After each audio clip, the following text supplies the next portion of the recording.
Hi guys, welcome back my channel. இன்றைக்கி விளாகில் வந்து 2 ரெசிபி வந்து உங்களுக்கு ஷேர் பண்ண போகிறேன். இந்த ரெசிபி வந்து நான் ஷார்ட்லேயும் போட்டிருப்பேன், ஆனால் வந்து டீட்டெயில்ஸாக ஸ்டெப் பை ஸ்டெப்பாக வந்து இதில் வந்து சொல்ல போகிறேன். ஃபஸ்ட்டு வந்து நம்ம வந்து திக்கடி ரெசிபி தான் வந்து பார்க்க போகிறோம். அதுக்கு வந்து மட்டன் எலும்பு கறியாக வந்து வாங்கிக்கோங்க. ஏன்னா அந்த எலும்பில் இருக்க டேஸ்ட் வந்து இறங்கும் போது இன்னுமே ருசியாக இருக்கும்.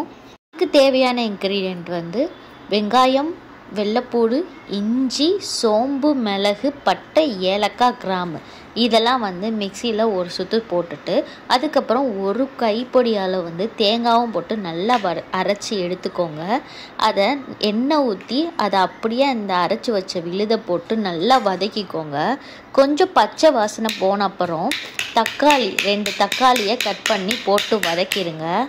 இதுக்கு தேவையான மசாலா வந்து மஞ்சள் தூள் 1 ஸ்பூனு, மிளகாத்தூள் காரத்துக்கு ஏற்ற மாதிரி, மல்லித்தூள் 1/2 ஸ்பூனு, கரம் மசாலா 1/2 ஸ்பூனு, குழம்பு மிளகாத்தூள் வந்து 1/2 ஸ்பூன் அளவு எடுத்துக்கோங்க.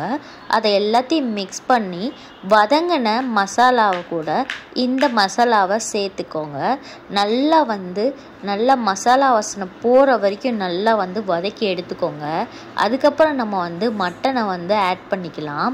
நல்லா மட்டனும் அது கூட சேர்ந்து நல்லா அந்த மசாலா வாசனைலாம் வந்தப்புறம் தேவையான அளவு உப்பு போட்டு தேவையான அளவு தண்ணி விட்டு நல்லா வந்து ஒரு 5-6 விசில் வந்து விட்டு எடுத்துக்கோங்க. இங்கே வாங்குகிற மட்டன் வந்து கொஞ்சம் ஹார்டாகவே இருக்கிறனால நான் 5-6 விசில் விட்டுருக்கேன். நீங்கள் அங்கே வாங்குகிற மட்டனுக்கு வந்து ஒரு 3-4 விசிலே போதுமான அளவு. அப்புறம் வந்து அரிசி மாவு ரெடி பண்ணுவோம். நல்லா சுடுதண்ணி காய வச்சு அதில் உப்பு, அரிசி மாவு கலவையை வந்து போட்டு நல்லா வந்து பிசைஞ்சு உருண்டையாக வந்து பிடிச்சி வச்சுக்கோங்க. இந்த ஷேப்பில் தான் வந்து நீங்கள் வந்து இந்த உருண்டை போடணுன்னு அவசியம் இல்லை. உருண்டை பண்ணி தட்டி கூட போடலாம். அப்புறம் விசில் வந்த அப்புறம் அதை வந்து இன்னொரு பாத்திரத்தில் வந்து பேனில் வந்து மாற்றிட்டு நல்லா கொதிச்சு வரும்போது தேவையான அளவு தண்ணி விட்டு அதையும் நல்லா கொதிக்க வச்சுட்டு அப்புறம் வந்து இந்த உருண்டையை போட்டு கொதிக்க வைக்கணும். ஃபஸ்ட்டு எடுத்தோடனே கிளறி விடாதீங்க, உருண்டை வந்து உடஞ்சிரும். கொஞ்சம் கொதி வந்தது அப்புறம் நல்லா கிளறி விட்டுக்கிட்டே இருங்க. ஏன்னா வந்து மாவு வந்து கீழே அடிப்பிடிச்சிடாமல் இருக்கிறதுக்கு. நல்லா வந்து கொதிச்சு வந்து அந்த கெட்டி பதம் வரப்போ சிம்மில் வச்சுருங்க. சிம்மிலேயே ஒரு 10 நிமிஷம் அளவு வந்து வச்சுருங்க. நல்லா வற்றி ரொம்ப டேஸ்ட்டாக அந்த மசாலாலாம் அந்த மாவுக்குள்ளே இறங்கிடும். ரொம்ப ருசியான டேஸ்டான பாரம்பரிய திக்கடி ரெசிபி இப்படி தான் பண்ணுவாங்க. நீங்களும் ட்ரை பண்ணி பாருங்கள். கண்டிப்பாக இதை ட்ரை பண்ணி பார்த்துட்டு கமெண்ட் செக்ஷனில் எனக்கு சொல்லுங்கள். இது வந்து ட்ரெடிஷ்னல் ஃபுட்டு தான், நிறைய பேர் வந்து மிஸ் பண்ணியிருப்பாங்க. இதை கொடுத்து பாருங்கள், ரொம்பவே ருசியாக இருக்கும். நெக்ஸ்ட்டு ரெசிபி வந்து கப்பக்கிழங்கு பர்கர் தான். அதை வந்து நல்லா கப்பக்கிழங்கை வந்து நல்லா கட் பண்ணிவிட்டு க்ளீன் பண்ணி எடுத்துருங்க. கொஞ்சம் க்ளீன் பண்ணுறது தான் வந்து சிரமம். எங்கள் அப்பாலாம் வந்து இதை அழகாக நீட்டாக வந்து எங்களுக்கு க்ளீன் பண்ணி சின்ன வயசில் வந்து கிழங்கு வந்து அம்மாட்ட அவிச்சு கொடுக்குறதுக்காக கட் பண்ணி எடுப்பாங்க. அவங்களுக்கு வந்து நல்ல லேயர் மாதிரி வரும். எனக்கு வந்து அப்படியெல்லாம் இல்லை. அதனால் நான் எனக்கு தெரிஞ்ச மாதிரி வந்து கட் பண்ணி எடுத்துக்கிட்டேன். இதை நல்லா தண்ணியில் அலசி எடுத்துக்கோங்க. ஏன்னா மண்ணாக இருக்கும். ஒரு 4-5 தடவை நல்லா அலசி எடுத்துருங்க. அப்புறம் வந்து உருளைக்கிழங்கு வந்து 2 இதுக்கு எடுத்திருக்கேன். அப்போ தான் கொஞ்சம் மேஷ் ஆகும். அப்படின்னால நல்லா உருளைக்கிழங்கு வந்து தோல் சீச்சிட்டு நல்லா கட் பண்ணி எடுத்துட்டு உருளைக்கிழங்கும் கப்பக்கிழங்கும் நல்லா வந்து மசிய வேக வந்து குக்கரில் வந்து வச்சிடுங்க. கப்பக்கிழங்கு வந்து எவ்வளோ தான் நீங்கள் வேக போட்டாலும் வந்து கடிசலாக தான் இருக்கும். அதனால் கொஞ்சம் எக்ஸ்ட்ராவே விசில் விட்டு வேக விட்டுருங்க. விட்டதை எடுத்து ஓரமாக மேஷ் பண்ணி வச்சுக்கோங்க. அடுத்து வந்து ஒரு பேனில் எண்ணெய் ஊற்றி கொஞ்சோன்னு சோம்பு, அப்புறம் சின்னதாக அறுத்த வெங்காயம், அப்புறம் தக்காளி எல்லாத்தையும் போட்டு வதக்கி பச்சை வாசனை போகிற வரைக்கும் நல்லா வதக்கி இஞ்சி வெள்ளைப்பூடு பேஸ்ட்டு 1 ஸ்பூனும் போட்டு நல்லா பச்சை வாசனை போக வதக்கிட்டு அப்புறம் வந்து தேவையான அளவு உப்பு போட்டுக்கோங்க.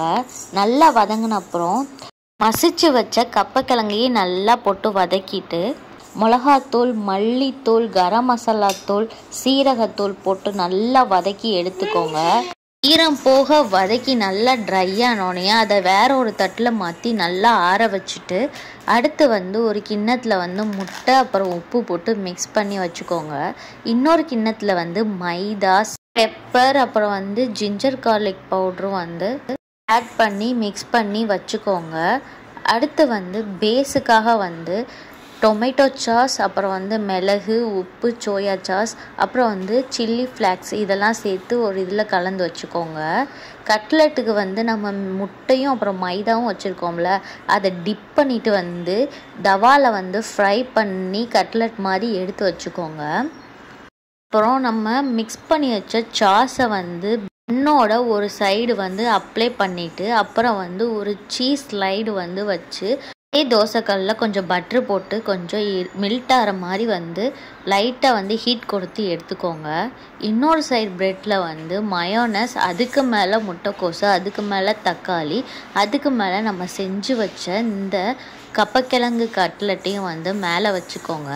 அப்புறம் வந்து இன்னொரு லேயர் வந்து நம்ம சாஸும் வந்து சீஸும் வந்து ஹீட் பண்ணி வச்சுருந்தோம்ல, அதை மேலே வச்சுட்டு அதோடு வந்து ஒரு குச்சி வந்து சேஃபாக இருக்கிறதுக்கு வந்து குத்தி வச்சுக்கோங்க.